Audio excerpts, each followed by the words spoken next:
Olá, eu sou Laios Barbosa, um dos instrutores da GoHacking, e estou aqui para falar um pouco sobre um dos nossos treinamentos, o EHMEC, Ethical Hacking Memory Corruption. Nesse treinamento, nós vamos falar um pouco sobre a condição de corrupção de memória. Então, no EHMEC, nós vamos tratar os fundamentos, a parte básica sobre vulnerabilidades e exploits relacionados à corrupção de memória em aplicações tanto de Linux quanto de Windows. O foco do treinamento está na arquitetura x86, a arquitetura tradicional Intel, bastante utilizada em diversos dispositivos. Vale salientar que os dois sistemas, Linux e Windows, são de 64 bits, mas as aplicações que serão testadas são tanto aplicações de 32 quanto aplicações de 64. E o foco vai ser um tipo de corrupção de memória que é um buffer overflow baseado na pilha. A gente vai explicar o que é essa pilha, do que se trata a pilha, o que é essa estrutura de memória, o que é um buffer overflow, como a gente pode identificar um buffer overflow e se aproveitar do buffer overflow. Então, de uma forma bem prática. Isso é importante, entender como as coisas funcionam, tanto na parte teórica quanto na parte prática. O curso ele é dividido em sessões, então ele costuma correr de forma online ao vivo, e nesse particularmente no EHMEC nós temos aí umas 8 sessões, cada sessão em média com 4 horas. A gente costuma fazer essas sessões à noite, começando por volta de 7h30, acabando às 11, 11h30, totalizando uma carga horária de 32 horas. Todos os nossos treinamentos são gravados. Então, na hora de adquirir o treinamento ou curso, você tem a opção de fazer o curso sem a gravação ou com a gravação. Adquirindo com gravação, ela fica disponível em torno de 20 a 24 horas depois da aula, fica disponível lá no portal do aluno no GoHacking Academy. O material é bem descritivo, marca registrada da GoHacking, material detalhado, e o treinamento ele tem muito laboratório, muitos exercícios, é bem prático, bem hands-on, que é outra marca registrada da GoHacking. A gente entende que o aluno ele vai entender a partir do momento que ele começa a praticar, a fazer. Em termos de módulos, nesse treinamento são em torno de 4 módulos, começando com o módulo inicial, que eu chamo de módulo 00. Então, nesse módulo 00, ele tem a fundamentação teórica, traz a teoria necessária para a gente trabalhar nessa área de corrupção de memória, de desenvolvimento de exploit, de exploração de binários. Então, o que a gente precisa saber para entrar nessa área? Primeiro, arquitetura de computadores. É claro que a gente não vai falar sobre todo o conteúdo de arquitetura de computadores. Vamos ver o que a gente precisa saber de arquitetura de computadores para entrar nessa área. Como a gente está falando de corrupção de memória, a gente precisa saber como é que funciona o gerenciamento de memória. O que são os registradores? Quais são os registradores de 32 bits, registradores de 64? A gente precisa entender como é que funciona. E, para fechar esse módulo, nós vamos ver a estrutura dos binários. Binários para Linux, que são o ELF, e o binário para Windows, o PE, o Portable Executable.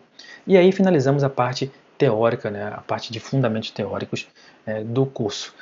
A partir do segundo módulo é que temos a parte mais prática. Então, no módulo 01, nós vamos começar abordando aí a introdução à linguagem de baixo nível, Assembly x86. E vem de uma forma um pouco mais prática, começando, trabalhando no ambiente Linux, e por conta disso a gente vai trabalhar ali com o GDB, que é um debugger tradicional do Linux, o GNU Debugger. Então, brincando um pouquinho com o GDB para aprender ali as principais instruções em Assembly x86 necessárias para a gente avançar nessa parte de criação de exploits ou de corrupção de memória.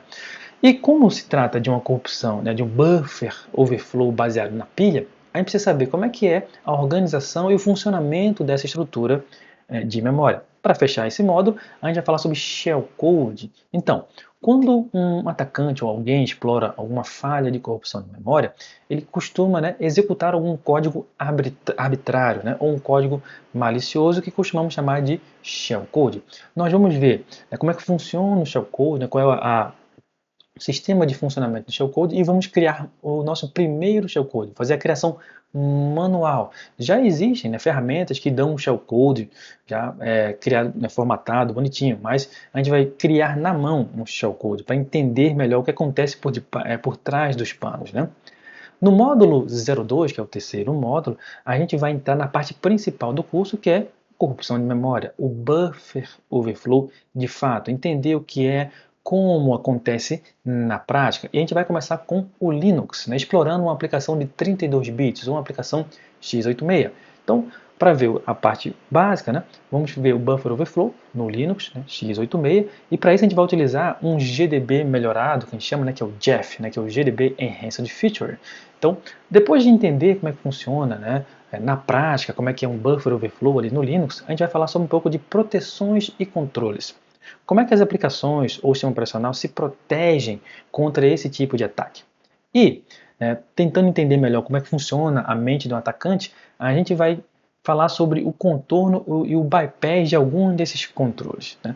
Para fechar esse módulo, vamos falar sobre buffer overflow em aplicações de 64 bits, na prática, ver como é que podemos, né, explorar um buffer overflow numa aplicação de 64 bits, ver a diferença entre esses dois universos, né, de 32 e de 64.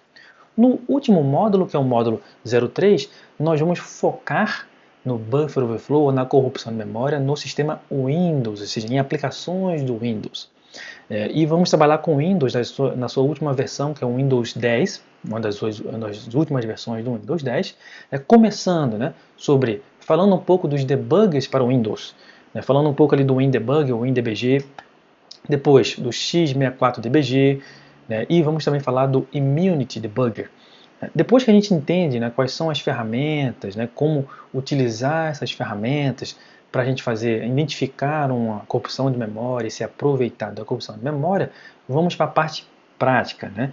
E uma coisa bem interessante, né, nós costumamos utilizar aí aplicações reais, aplicações legítimas. A gente vai ver aqui dois casos, né, de buffer overflows em aplicações reais, né, para o Windows 10. Vamos ver uma exploração local, né, como uma exploração local de buffer overflow e uma exploração remota.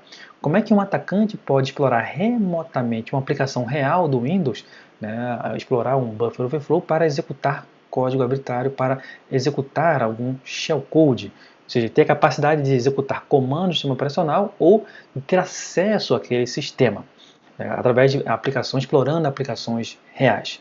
Os laboratórios, né, como eu falei, tirando o primeiro módulo, que é mais teórico, né, os restantes dos módulos têm muito laboratório, muito exercício. São em torno de 8 laboratórios. Né, cada laboratório desse, a gente vê detalhadamente. Né, a gente vai executando, dá tempo do aluno, né, fazer um pouquinho de exercício, mas a gente vai também explicar, né, como é que funciona com cada laboratório e cada exercício. Né, então, são aí em torno de 8 laboratórios. O EHMEC, né, ele é um curso, como eu falei, voltado para essa parte básica. Você que quer entrar nessa área ou entender essa área de exploração de binários, né, de criação de exploits, né, ele é o curso introdutório. É um curso que dá toda a base teórica e também a base prática para essa área. Ele lhe prepara também, né, para os cursos mais avançados da GoHacking, por exemplo, o EHXD, que é um curso de desenvolvimento exploit, ou o nosso curso EHREM, que é o curso de análise, né, e engenharia reversa de malware. Então, ele é um curso importantíssimo, né, para quem quer ir para tópicos mais avançados. Seja você um iniciante na área, né, que quer entender essa área, ou que entende um pouquinho, mas quer entender melhor, né, os fundamentos, o que acontece, né, por trás dos panos ali na hora de você criar um exploit, né, esse treinamento é ideal. Ele também pode te ajudar, por exemplo, em certificações, né, conhecidas, né, ou de alto valor aí no mercado, como por exemplo o SCP. Então, é sabido, né, no SCP tem sempre uma questão lá de buffer overflow, né, baseado na pilha. Então, esse curso te dá condições de você fazer, né, pelo menos essa questão, e aí de forma bem tranquila, né? Então, o curso, né, ele tem aí uma carga horária de 32 horas, vai ser ao vivo, traz esses fundamentos, né, essa base, e importantíssimo, o material é bem descritivo. O que eu quero dizer com isso?